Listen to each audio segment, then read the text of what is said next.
안녕하세요. 저는 올해 72이 된 서순희라고 합니다.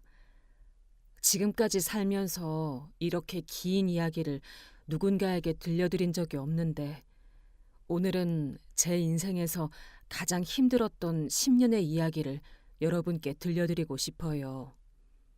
혹시나 저와 같은 상황에 처하신 분이 계시다면 포기하지 말라고, 진실은 반드시 밝혀진다고 말씀드리고 싶습니다.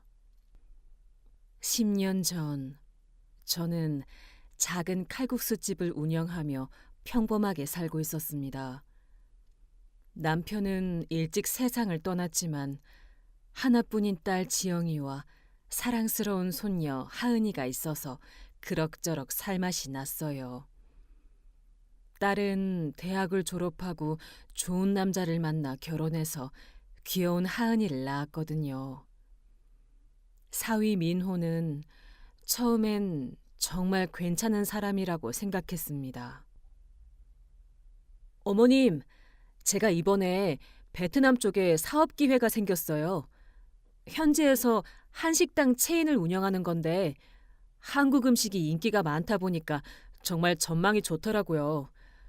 우선 시장 조사랑 현지 업체들과 회의를 위해서 지영이랑 같이 다녀오려고 해요.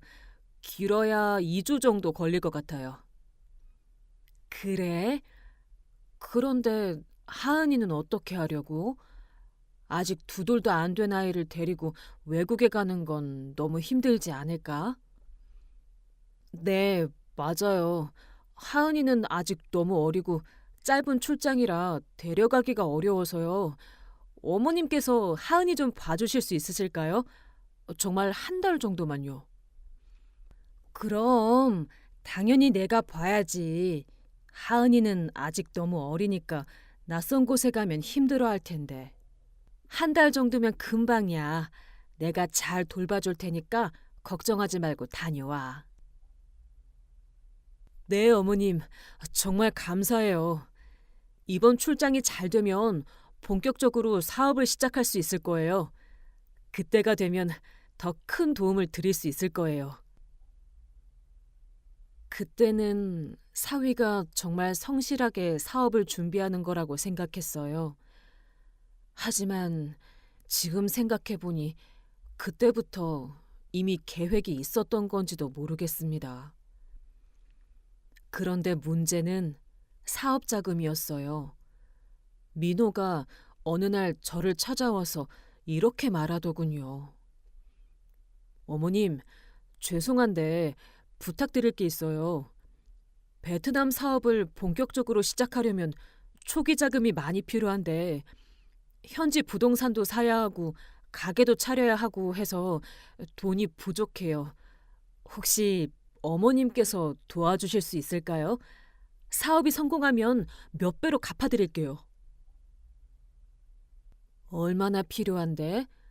내가 가진 돈이 많지는 않지만 우리 지영이와 하은이를 위한 일이니까 도와줘야지. 2억 정도면 될 것 같아요. 저도 이런 부탁드리기가 정말 죄송하지만 이번 기회를 놓치면 나중에 후회할 것 같아서요. 어머님 가게도 나중에 더 좋은 곳으로 옮겨드리고 하은이 교육비도 제가 모두 책임질게요. 2억이라... 그럼 우리 가게를 담보로 대출받아야겠구나. 그런데 정말 괜찮겠지? 너무 무리하는 건 아니고? 어머님, 걱정 마세요. 제가 이미 현지 상황을 다 알아봤고 성공 가능성도 정말 높아요. 1년만 기다려주시면 원금은 물론이고 이자도 넉넉히 드릴게요. 어머님께 실망드리는 일은 절대 없을 거예요. 저는 그때 사위를 완전히 믿었어요. 딸과 손녀를 위한 일이라고 생각해서 망설임 없이 적금을 해지하고 가게를 담보로 대출받아 돈을 마련해 주었습니다. 지금 생각해보면 그때가 모든 비극의 시작이었어요. 한 달쯤 후 딸과 사위가 베트남 출장을 떠났습니다. 하은이는 제가 맡아서 돌보기로 했어요. 공항에서 작별 인사를 할 때 딸이 저한테 이렇게 말했어요. 엄마, 하은이 잘 부탁드려요. 금방 돌아올게요. 그동안 엄마가 고생하시는데 정말 죄송해요. 뭘 죄송해하니. 내 손녀인데 당연히 내가 봐야지. 너희들만 몸 건강히 지내고 일 잘 마무리해서 들어와. 네, 엄마. 정말 사랑해요. 하은이한테도 엄마 아빠가 금방 돌아온다고 얘기해 주세요. 그게 제가 딸과 나눈 마지막 대화였어요. 그때는 2주 후면 다시 만날 거라고 생각했는데 그게 마지막이 될 줄은 꿈에도 몰랐습니다. 처음 며칠은 연락이 잘 왔어요. 딸이 현지 상황을 잘 파악하고 있다고, 회의도 순조롭게 진행되고 있다고 안부를 전해왔어요. 하은이는 제가 잘 돌보고 있으니까 걱정하지 말라고 했어요. 하지만 2주가 지나도 돌아오지 않았어요. 연락도 점점 뜸해지기 시작했거든요. 제가 전화를 걸어도 바쁘다고 짧게 끊거나 아예 받지 않는 경우가 많아졌습니다. 지영아, 언제 들어온다고 했었지? 벌써 2주가 넘었는데 하은이가 엄마 아빠를 찾아서 계속 울어. 네, 엄마. 생각보다 일이 복잡해져서 조금 더 걸릴 것 같아요. 하은이한테 미안하다고 전해주세요. 조금만 더 기다리면 들어갈게요. 그런 대화가 마지막이었어요. 그 이후로는 아무리 전화를 걸어도 받지 않더군요. 문자를 보내도 답이 없었어요. 너무 걱정이 돼서 밤잠을 이루지 못했습니다.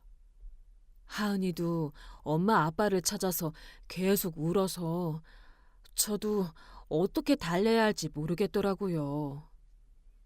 연락을 해도 받지를 않으니 처음에는 무작정 기다렸어요. 그런데 출장을 간 지 3주쯤 되었을 때 갑자기 민우한테서 전화가 왔어요. 그런데 그 전화 내용을 듣고 저는 그 자리에서 주저앉고 말았습니다. 어머님, 정말 죄송합니다. 지영이가 교통사고로 세상을 떠났어요. 뭐라고? 그게 무슨 소리야? 우리 지영이가 왜? 어머님, 진정하세요. 저도 너무 충격을 받아서 여기서 교통사고가 났어요. 지영이는 그 자리에서. 정말 죄송해요.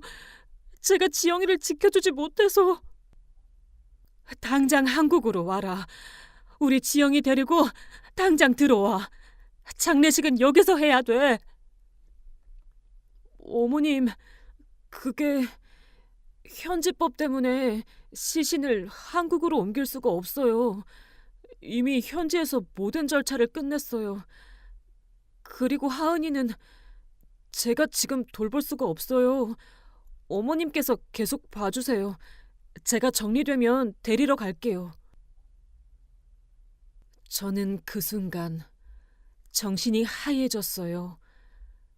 딸을 잃었다는 사실도 믿기지 않았지만 시신도 확인하지 못하고 장례식도 치르지 못한다는 게 너무 황당했습니다. 그런데 더 이상한 건 민호가 하은이를 데려가지 않겠다는 거였어요. 민호야, 그럼 너라도 빨리 들어와. 하은이가 엄마 아빠를 찾아서 계속 울어. 네가 와서 하은이를 달래줘야 하지 않겠니? 어머님, 저는 아직 현지에서 정리할 일이 너무 많아요. 지영이 일도 그렇고 사업 정리도 해야 하고. 하은이는 어머님이 더 잘 돌봐주실 거예요. 제가 지금 상태로는 아이를 제대로 돌볼 수가 없어요. 그 이후로 민호와의 연락도 점점 뜸해졌어요. 아직 정리할 일이 많다는 말만 반복했고, 언제 한국에 들어오는지 물어봐도 명확한 답을 주지 않았습니다. 그렇게 몇 개월이 지난 후 저는 정말 충격적인 사실을 알게 되었습니다. 지인을 통해 민호가 이미 한국에 들어와 있다는 소식을 들은 거예요. 그것도 혼자서요. 민호야, 너 지금 한국에 있다며? 왜 거짓말을 했어? 그리고 보험금은 받았고?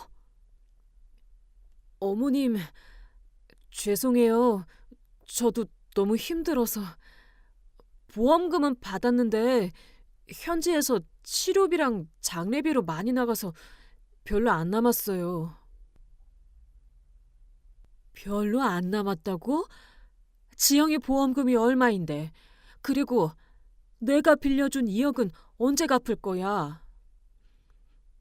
어머님, 사업도 망했고 해서 지금 당장은 어려워요. 시간을 좀 주세요. 그리고 하은이는 제가 이번 주말에 데리러 갈게요. 그렇게 하은이를 데려간 이후로는 아예 연락이 끊겼어요. 민호의 집에 찾아가도 이사를 갔다고 하고 휴대폰도 바꿨는지 연결이 안 됐습니다. 빌려준 돈도 갚지 않고 그냥 사라져버린 거예요. 저는 그제서야 뭔가 크게 잘못됐다는 걸 깨달았어요. 딸의 죽음도 의심스러웠고 민호의 행동도 너무 이상했거든요. 정말 죽었다면 왜 시신을 확인시켜주지 않았을까? 왜 장례식에 참석하게 해주지 않았을까? 그리고 왜 이렇게 연락을 피하고 도망다니는 걸까? 그때부터 저는 확신했어요. 뭔가 큰 거짓말을 하고 있다고. 그리고 제가 빌려준 2억 원과 보험금을 가지고 도망간 거라고요. 혹시나 하는 마음에 딸이 정말 살아있을지도 모른다는 희망을 품게 되었습니다. 그날부터 저는 결심했어요. 뭔가가 밝혀질 때까지, 민호를 찾을 때까지 포기하지 않겠다고요. 설령 정말로 딸이 세상을 떠났다고 해도 진실만은 밝혀내겠다고 말이에요. 그리고 무엇보다 하은이를 다시 찾아야겠다고 생각했습니다.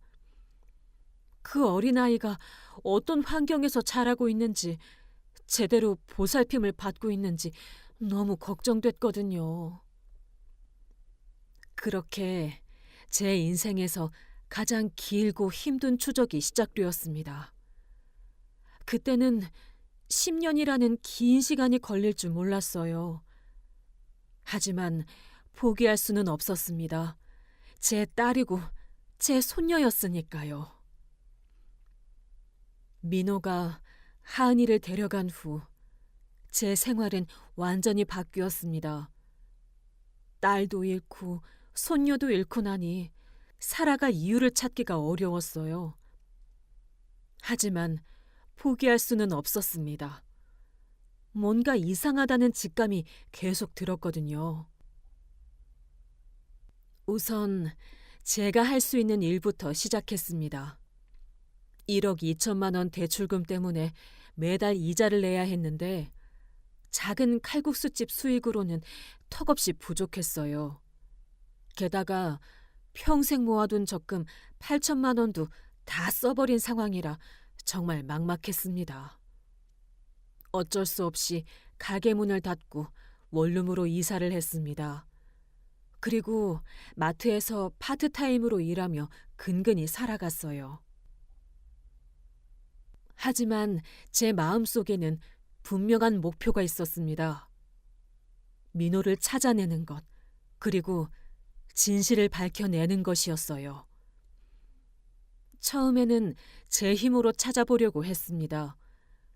민호의 친구들이나 지인들에게 연락해 봤지만 아무도 그의 행방을 알지 못했어요.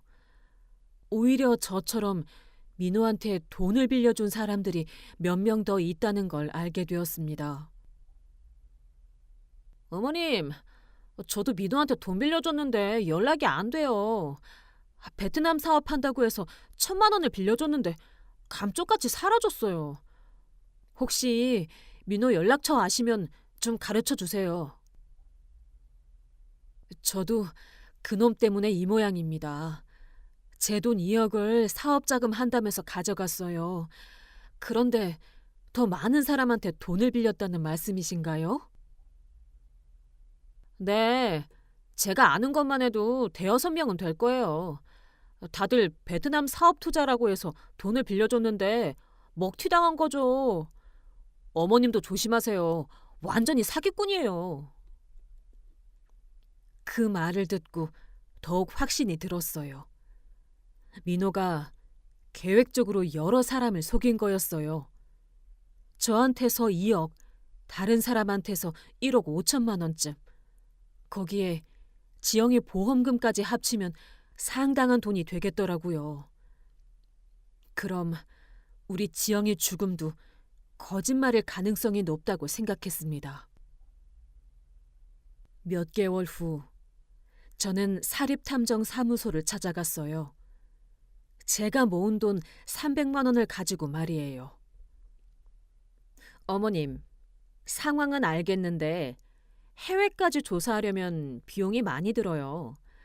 베트남 현지 조사만 해도 1,000만 원은 필요할 것 같은데요? 1,000만 원이요? 저한테는 너무 큰 돈인데. 그럼 우선 국내에서라도 민호 행방부터 찾아주실 수 있나요? 그 정도라면 가능하죠. 우선 300만 원으로 국내 조사부터 시작해 보겠습니다.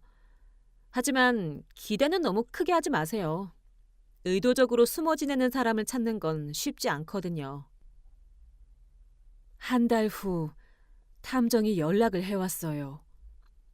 어머님, 민호 씨가 주민등록을 옮긴 기록은 없어요. 하지만 휴대폰 개통 기록이나 카드 사용력을 보니까 경기도 쪽에서 활동하고 있는 것 같습니다. 정확한 주소는 좀 더 시간이 필요해요. 그럼 우리 하은이는? 혹시 하은이 관련해서도 뭔가 찾으신 게 있나요? 아직까지는 구체적인 건 없어요. 하지만 계속 조사해 보겠습니다. 그렇게 몇 개월이 더 지났지만 탐정도 별다른 성과를 내지 못했어요. 결국 돈만 더 들어가고 실질적인 정보는 얻지 못한 채 탐정과의 계약을 끝낼 수밖에 없었습니다. 그래서 저는 다른 방법을 시도해 봤습니다. 베트남 현지에 있는 한국 영사관에 연락해서 지영이의 사망 기록을 확인해 달라고 요청했어요. 어머님, 확인해 본 결과 해당 기간에 교통사고로 사망한 한국인 기록은 없습니다. 혹시 다른 지역이거나 시기가 다른 건 아닌가요? 아니에요.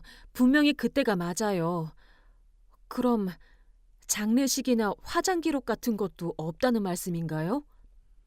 네, 관련 기록이 전혀 없어요. 혹시 사위분이 정확한 정보를 제공하지 않았을 수도 있겠네요. 한 번 더 자세히 물어보시거나 기억이 흐려지셨을 수도 있으니 다시 날짜를 찾아보시는 것도 좋을 것 같습니다. 그 순간 온몸에 소름이 돋았어요. 역시 민호가 거짓말을 한 거였어요. 우리 지영이가 정말 살아있을지도 모른다는 희망이 더욱 커졌습니다. 그래서 저는 그 사실을 경찰서에 신고하러 갔어요. 어머님, 말씀하신 내용은 알겠는데 구체적인 증거가 부족해요. 사위분이 연락이 안 된다고 해서 바로 사기죄로 입건하기는 어렵거든요. 차용증 같은 서류는 있으신가요?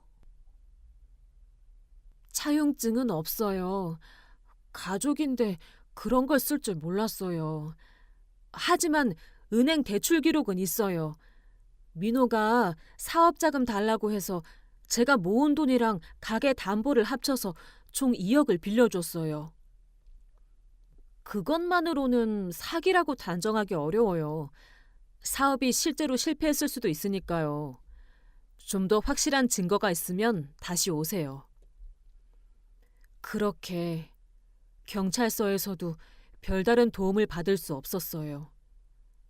저는 혼자서라도 계속 찾아야겠다고 다짐했습니다.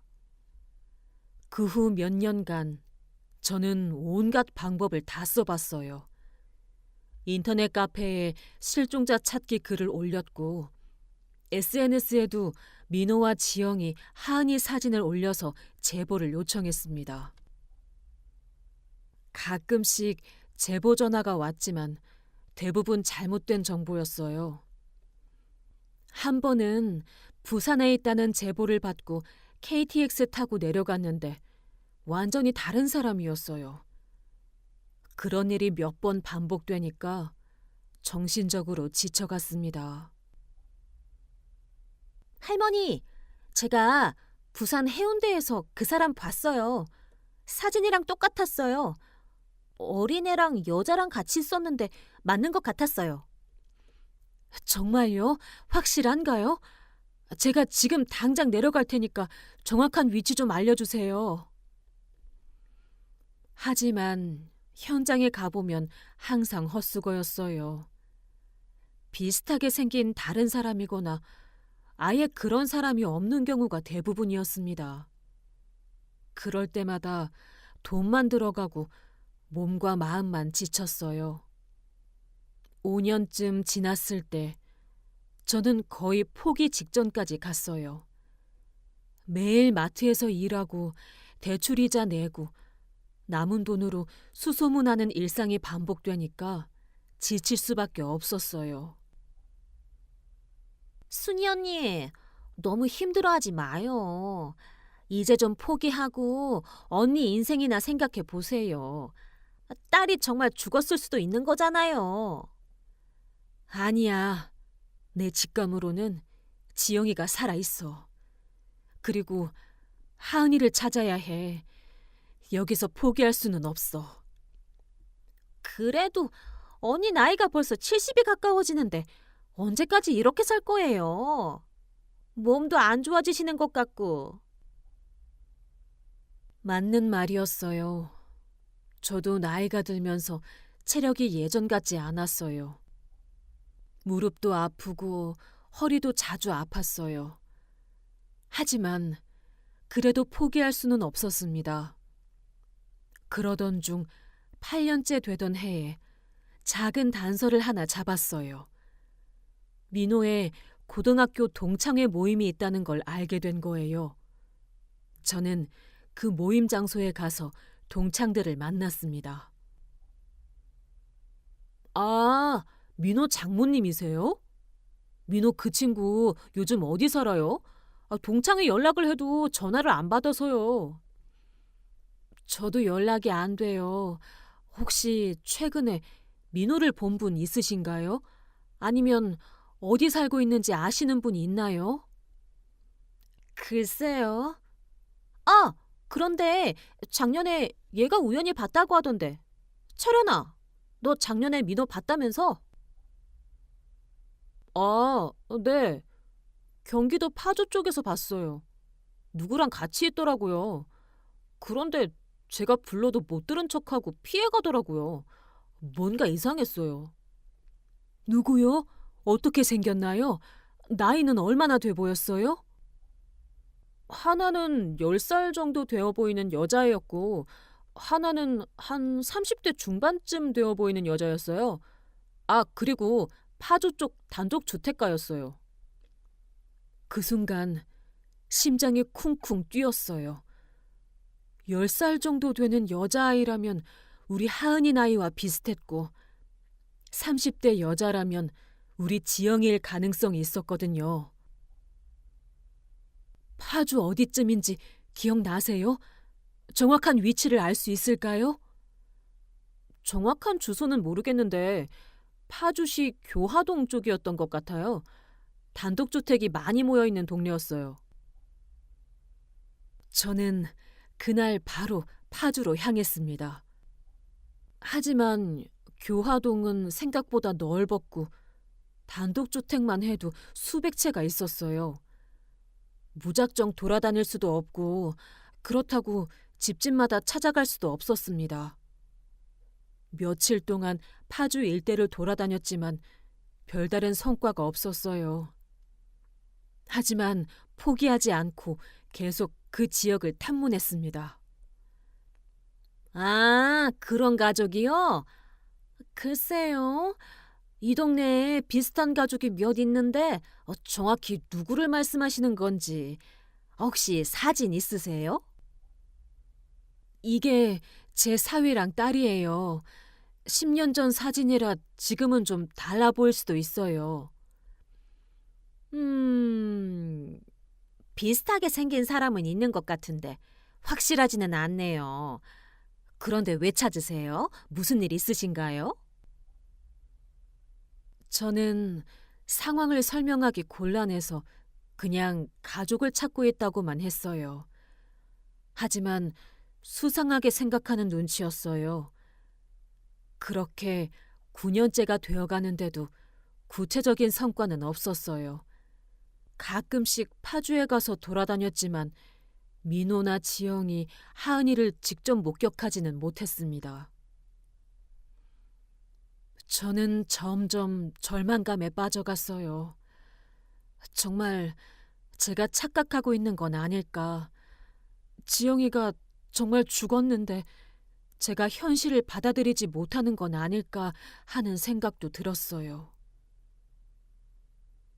순희 씨, 요즘 많이 힘들어 보이시는데 괜찮으세요? 일하실 때도 자꾸 딴 생각하시는 것 같고. 죄송해요. 제가 좀 정신이 없네요. 괜찮으니까 걱정하지 마세요. 그래도 너무 무리하지는 마세요.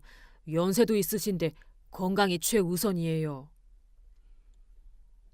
하지만 저는 포기할 수 없었어요. 지난 9년을 생각해보니 여기서 포기하면 그동안의 노력이 다 헛된 게 될 것 같았어요. 그렇게 10년째가 되던 해, 저는 마지막으로 한 가지 시도를 해보기로 했습니다. 파주 지역 부동산 중개업소를 돌아다니면서 민호가 집을 구했는지 문의해보는 거였어요.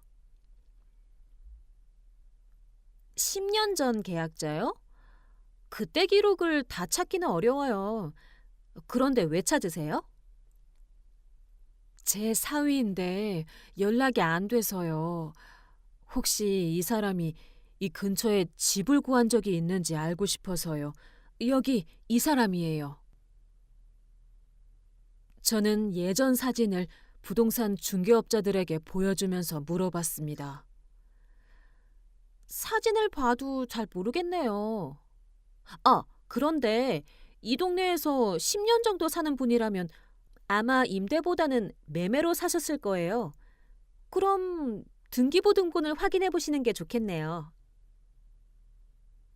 그때 문득 생각이 났어요. 민호가 몇 억이나 되는 돈을 가지고 있었다면 파주에서 집을 살 수도 있었을 거라는 생각이 든 거예요. 저는 파주시청에 가서 부동산 등기 관련 업무를 보는 곳을 찾았어요. 하지만 개인정보라서 함부로 알려줄 수 없다고 하더군요. 죄송하지만 개인정보 보호 때문에 다른 사람 부동산 소유 현황을 알려드릴 수는 없어요. 직계가족이라고 해도 서류가 필요하고요. 그럼 제가 어떻게 해야 하나요? 정말 급한 일인데 어떻게 좀 도와주실 수는 없을까요? 가족관계 증명서랑 신분증을 가져오시면 검토해 보겠어요. 하지만 사위분은 직계가족이 아니라서 어려울 수도 있어요. 결국 그것도 막다른 길이었어요. 저는 거의 마지막 희망마저 잃어가고 있었습니다. 그런데 바로 그때 운명처럼 기회가 찾아왔어요. 제가 파주 시내를 걸어가고 있는데 우연히 민호와 비슷하게 생긴 남자를 본 거예요. 멀리서 봐서 확실하지는 않았지만 뒷모습이 너무 닮았어서 그 장면을 똑똑히 기억해요. 저는 조심스럽게 그 남자를 따라갔습니다. 그 남자는 한 단독주택 앞에서 멈춰 서더니 열쇠로 문을 열고 들어가더군요. 그 순간 가슴이 터질 것 같았어요. 드디어 찾았구나 하는 생각이 들었어요. 하지만 확실하지 않았기 때문에 그 집 주변에서 지켜봤습니다. 그리고서 그 집 주변을 사흘 동안 지켜본 결과 제가 본 남자가 정말 민호인 게 거의 확실해졌어요. 키나 걸음걸이, 뒷모습이 너무 똑같았거든요. 하지만 10년이라는 시간이 흘렀으니 조금은 달라 보일 수도 있었어요. 그 집은 파주 외곽에 조용한 단독주택가에 있었습니다. 2층 단독주택이었는데 담장이 높고 창문에는 모두 커튼이 쳐져 있어서 안이 전혀 보이지 않았어요. 주변에 다른 집들과도 조금 떨어져 있어서 아무도 관심을 갖지 않을 만한 곳이었습니다. 저는 근처 카페에서 그 집을 계속 관찰했어요. 민호로 보이는 남자는 보통 오전에 나가서 저녁 늦게 들어왔습니다. 혼자 나가고 혼자 들어왔어요. 그런데 이상한 건 집 안에서는 다른 사람이 있는 것 같은 기척이 느껴졌다는 거예요. 가끔씩 2층 창문에서 커튼이 살짝 움직이는 걸 봤거든요. 그리고 한 번은 세탁물이 2층 베란다에 널려 있는 걸 봤는데 남자 옷만 있는 게 아니라 여자 옷과 아이 옷도 있었어요. 그렇게 관찰하던 넷째 날, 저는 좀 더 가까이 가서 관찰해 보기로 했습니다. 민호가 출근한 후 그 집 근처로 갔어요. 담장 너머로 집을 들여다보려고 했는데 갑자기 2층에서 소리가 들렸어요. 하은아, 조용히 해. 밖에 누가 있을 수도 있어. 그 순간 온몸에 소름이 돋았어요. 분명히 여자 목소리였는데 우리 지영이 목소리와 너무 비슷했거든요. 그리고 하은아라고 부르는 소리까지 들었으니까요. 저는 가슴이 쿵쿵 뛰는 걸 진정시키려고 애쓰면서 좀 더 자세히 들어봤어요. 하지만 그 이후로는 조용했습니다. 혹시나 해서 1시간 정도 더 기다렸는데 아무 소리도 들리지 않았어요. 저는 그날 밤 잠을 한숨도 이루지 못했어요. 정말 우리 지영이가 살아있는 건 아닐까? 하은이도 함께 있는 건 아닐까 하는 생각에 가슴이 터질 것만 같았습니다. 다음 날, 저는 더 일찍 그 집 근처로 갔어요. 이번에는 민호가 나가기 전부터 지켜보기로 했습니다. 오전 8시쯤 민호가 집에서 나오는 걸 봤어요. 10년 전보다 살이 쪘고 머리도 많이 빠졌지만 확실히 민호였어요. 민호가 차를 타고 떠난 후 저는 그 집 주변을 더 자세히 살펴봤습니다. 그런데 뒷마당 쪽에 작은 채소밭이 있는 걸 발견했어요.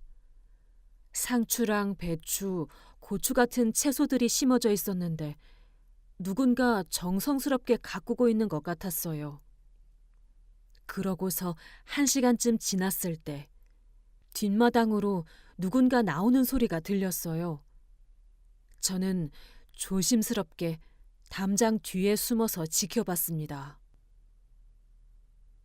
그런데 정말 믿을 수 없는 광경이 펼쳐졌어요.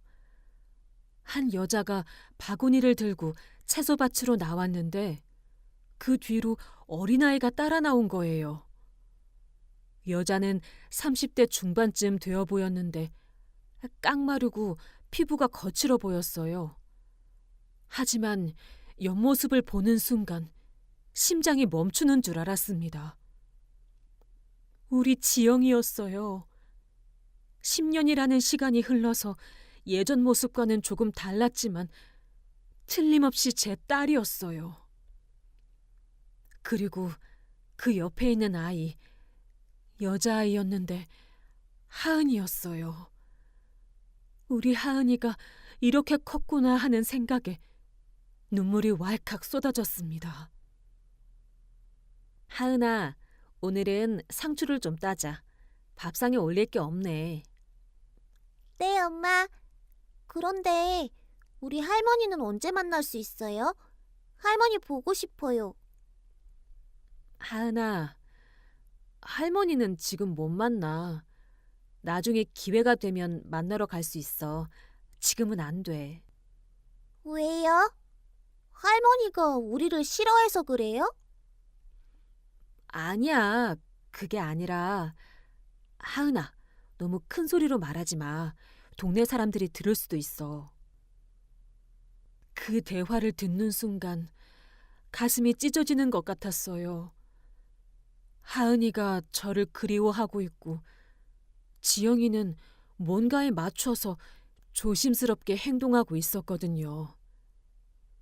저는 당장이라도 뛰어나가서 지영아, 하은아 라고 부르고 싶었어요. 하지만 뭔가 이상한 상황이었기 때문에 섣불리 행동할 수가 없었습니다. 두 사람은 채소를 따면서 계속 대화했어요. 엄마, 저 학교 가고 싶어요.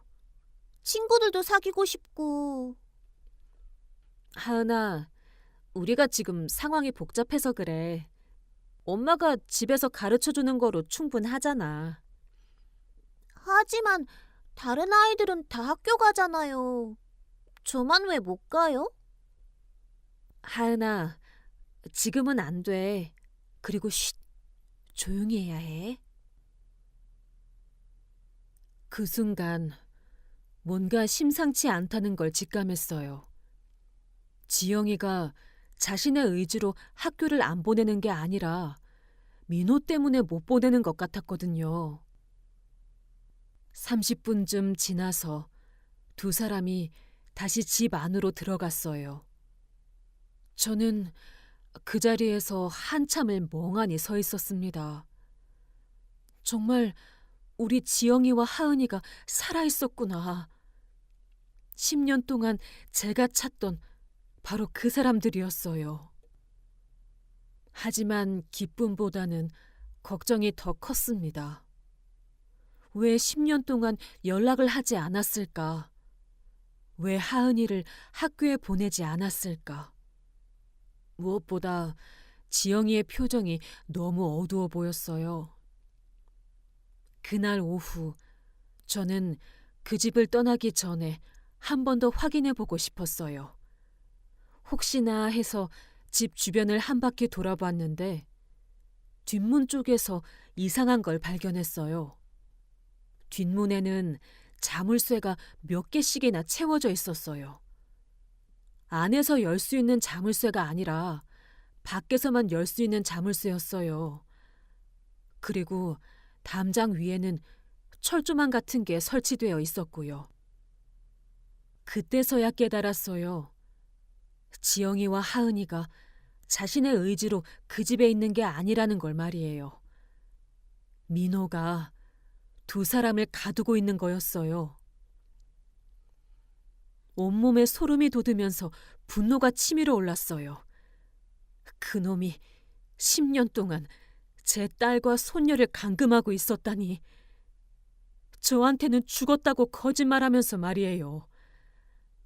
하지만 섣불리 행동할 수는 없었어요. 잘못하면 지영이와 하은이가 더 위험해질 수도 있었거든요. 우선 좀 더 상황을 파악해야겠다고 생각했습니다. 그날 저녁, 민호가 집에 돌아오는 걸 지켜봤어요. 평상시와 다를 바 없이 현관문을 열고 들어가더군요.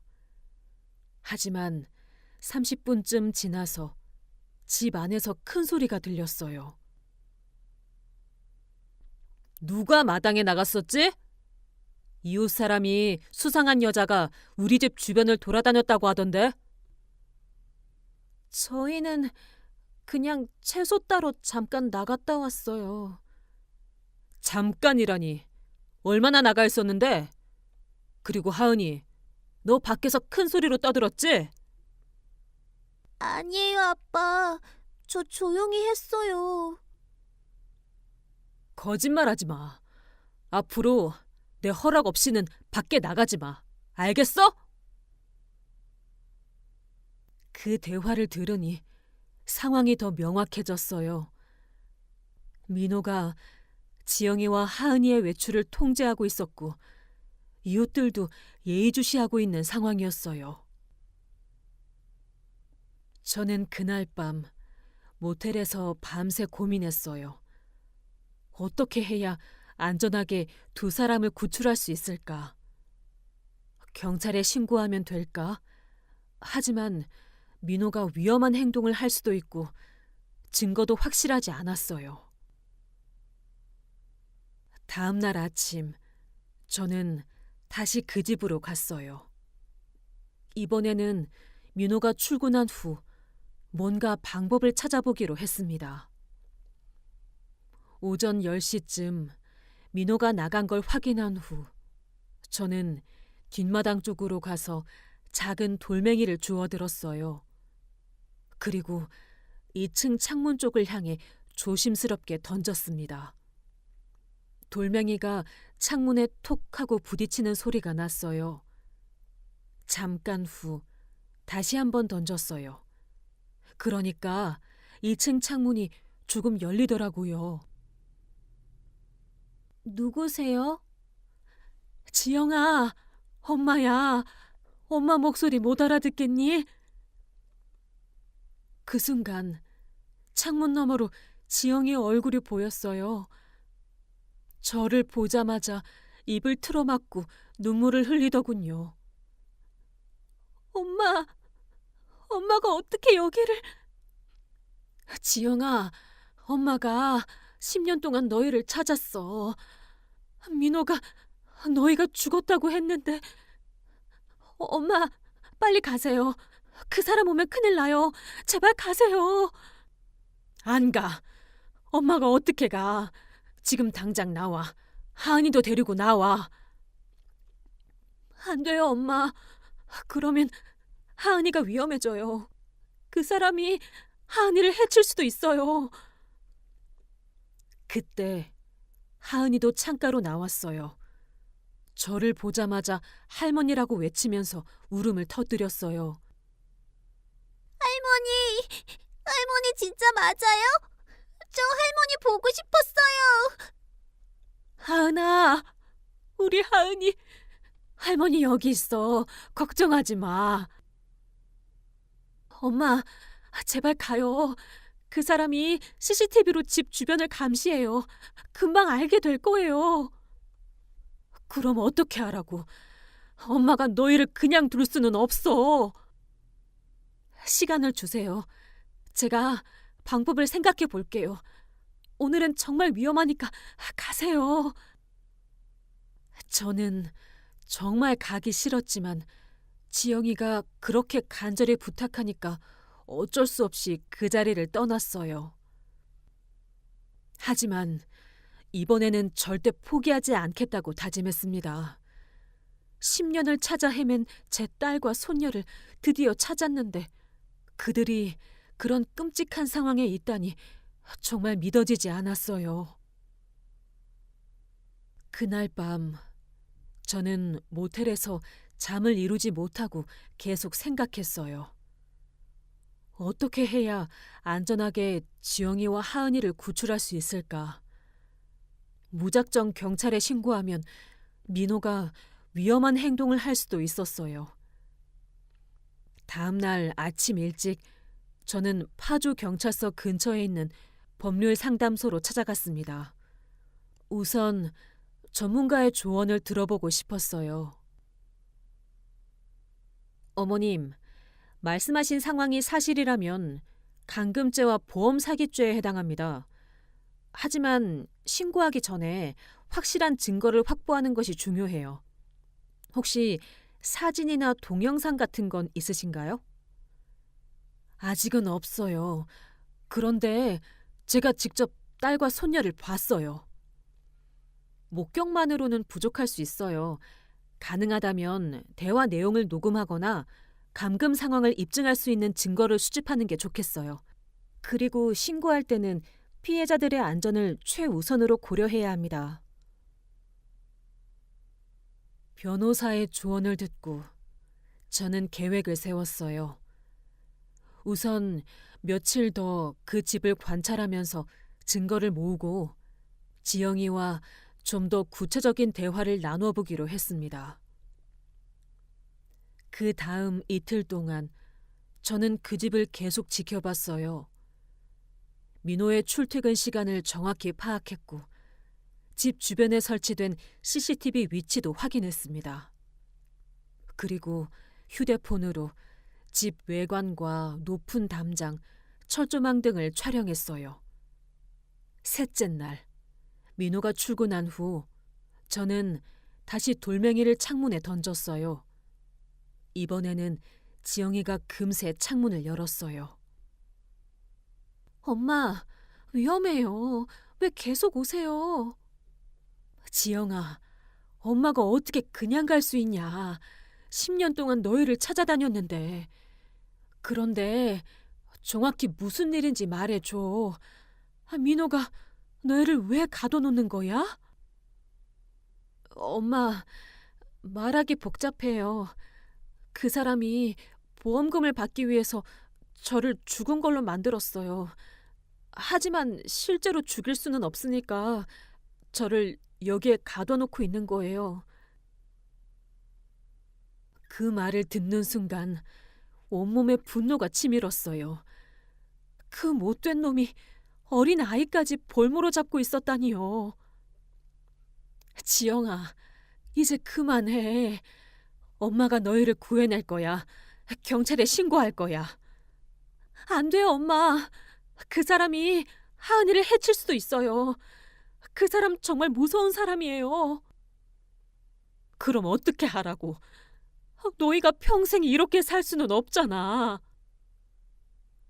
시간을 주세요. 제가 방법을 생각해 볼게요. 저는 지영이가 너무 겁에 질려 있다는 걸 느꼈어요. 10년 동안 민호의 위협에 시달리다 보니 스스로 벗어날 생각을 하지 못하고 있었어요. 그날 오후 저는 동네 주민들과 이야기해보기로 했습니다. 혹시 그 집에 대해 이상하게 생각한 사람이 있을지도 모르잖아요. 아, 그 집 말씀이세요? 저도 항상 이상하다고 생각했어요. 가족이 사는 것 같은데 아이는 한 번도 학교 가는 걸 본 적이 없고 여자분도 거의 밖에 안 나와요. 혹시 뭔가 수상한 일 같은 건 못 보셨나요? 가끔씩 집에서 소리가 날 때가 있어요. 큰 소리로 다투는 것 같은. 그리고 남자분이 술 드시고 들어가면 더 시끄러워져요. 저도 한 번은 여자분이 도움을 청하는 것 같은 소리를 들은 적이 있어요. 그런데 나중에 물어보니까 TV 소리라고 하더라고요. 이웃들의 증언을 들으니 더욱 확신이 섰어요. 저 혼자만 이상하게 생각한 게 아니었어요. 저는 그날 밤 파주 경찰서에 신고 전화를 했습니다. 신고하고 싶은 게 있어요. 제 딸과 손녀가 감금당하고 있는 것 같아요. 자세한 상황을 말씀해 주세요. 제가 10년간의 이야기와 최근 발견한 내용들을 설명하니 경찰관도 심각하게 받아들였어요. 확인해 볼 필요가 있겠네요. 내일 오전에 현장에 나가보겠습니다. 어머님도 함께 와주세요. 그 다음 날 아침 일찍 저는 경찰관 2명과 함께 그 집으로 갔습니다. 민호가 출근하기 전 시간에 맞춰 갔어요. 경찰입니다. 문 좀 열어주세요. 잠시 후 민호가 문을 열었어요. 저를 보자마자 얼굴이 하얗게 변하더군요. 어머님, 어떻게 여기를... 신고가 들어와서 나왔습니다. 혹시 이 집에 다른 가족분들 계신가요? 아니요, 저 혼자 살아요. 무슨 신고요? 감금 신고가 들어왔는데요. 집 안을 확인해봐도 될까요? 감금이요? 말도 안 되는 소리예요. 영장 없이는 들어올 수 없죠. 하지만 그때 2층에서 소리가 들렸어요. 할머니 맞죠? 경찰관들도 그 소리를 들었어요. 민호가 아무리 혼자 산다고 해도 분명히 다른 사람이 있다는 게 확인된 거예요. 위층에서 소리가 나는데요. 누가 있는 거 아닙니까? 그게 TV 소리예요. TV에서 할머니라고 부르나요? 지금 당장 문 열어주세요. 영장이 없어도 긴급 상황으로 판단되면 들어갈 수 있어요. 결국 민호가 어쩔 수 없이 문을 열었어요. 경찰관들과 함께 2층에 올라가니 방문에 자물쇠가 채워져 있었어요. 이게 뭡니까? 왜 방문에 자물쇠를 채웠죠? 그게 안전을 위해서... 경찰관이 자물쇠를 열어보니 안에 지영이와 하은이가 있었어요. 2사람 모두 저를 보자마자 울음을 터뜨렸습니다. 엄마! 엄마! 할머니! 할머니! 이 2분이 누구신가요? 제 딸이랑 손녀예요. 10년 전에 죽었다고 알려진. 일단 병원부터 가봅시다. 그리고 자세한 조사는 경찰서에서 하죠. 민호는 그 자리에서 현행범으로 체포되었어요. 10년간의 감금, 보험 사기 등 여러 죄목이었어요. 그리고 병원에서 지영이와 하은이를 검사받게 했는데 다행히 생명에는 지장이 없었어요. 하지만 10년간의 감금 생활로 인한 정신적 트라우마가 심각했어요. 신체적으로는 큰 문제 없지만 심리적 치료가 필요할 것 같습니다. 특히 아이 같은 경우는 사회 적응 훈련도 받아야 할 거예요. 하은이는 10년간 정규 교육을 받지 못해서 또래 아이들보다 학습 능력이 떨어져 있었어요. 하지만 워낙 똑똑한 아이라서 시간이 지나면 따라잡을 수 있을 거라고 했어요. 그렇게 몇 달 후 민호는 재판에서 징역 7년을 선고받았습니다. 보험 사기, 감금, 협박 등의 죄목이었어요. 그리고 보험금과 제가 빌려준 돈도 일부는 돌려받을 수 있게 되었어요. 지영이는 처음에는 외부 세계에 적응하기 어려워했어요. 10년간 감금 생활을 했으니 당연한 일이었죠. 하지만 심리 치료를 받으면서 점점 나아지기 시작했어요. 엄마, 제가 너무 바보같이 살았죠. 진작에 도망칠 방법을 생각했어야 하는데. 무슨 소리야. 네가 잘못한 게 뭐가 있어. 하은이를 지키려고 견딘 거잖아. 그래도 엄마가 10년 동안 얼마나 걱정하셨을까 생각하면 이제 다 지난 일이야. 앞으로만 보자. 우리 하은이도 학교 보내야 하고 새로운 시작을 해야지. 하은이는 생각보다 적응력이 빨랐어요. 처음에는 학교 가는 게 무섭다고 했는데 막상 가보니까 친구들과 어울리는 걸 좋아하더라고요. 할머니, 저 오늘 친구랑 같이 급식 먹었어요. 그리고 수학 시험에서 100점 맞았어요. 우리 하은이 정말 대견하다. 조금만 더 열심히 하면 금세 친구들과 똑같아질 거야. 할머니, 저 절대로 다시는 할머니랑 떨어지지 않을 거예요. 제가 할머니를 지킬 거예요. 그 말을 들으니 눈물이 났어요. 이 어린아이가 10년 동안 얼마나 무서웠을까 생각하니까요. 1년이 지난 지금 저희는 새로운 곳에서 새로운 삶을 시작했어요. 지영이는 아직 완전히 회복되지는 않았지만 심리 치료를 받으면서 조금씩 나아지고 있어요. 하은이는 이제 학교 생활에도 적응하고 친구들도 많이 생겼어요. 저는 배상받은 돈으로 작은 분식집을 차렸어요. 지영이가 회복되면 함께 운영할 계획입니다. 엄마, 제가 이제 일을 도와드릴게요. 10년 동안 엄마한테 짐만 되었는데. 무슨 소리야. 너는 나한테 짐이 아니라 희망이었어. 너희가 살아있다는 걸 알았으니까 10년을 버틸 수 있었던 거야. 가끔씩 악몽을 꾸거나 힘들어하는 날도 있어요. 하지만 우리는 함께니까 이겨낼 수 있을 거예요. 할머니, 저 커서 경찰관이 될 거예요. 저희처럼 어려움이 있는 사람들을 도와주고 싶어요. 그래, 우리 하은이가 훌륭한 경찰관이 되겠구나.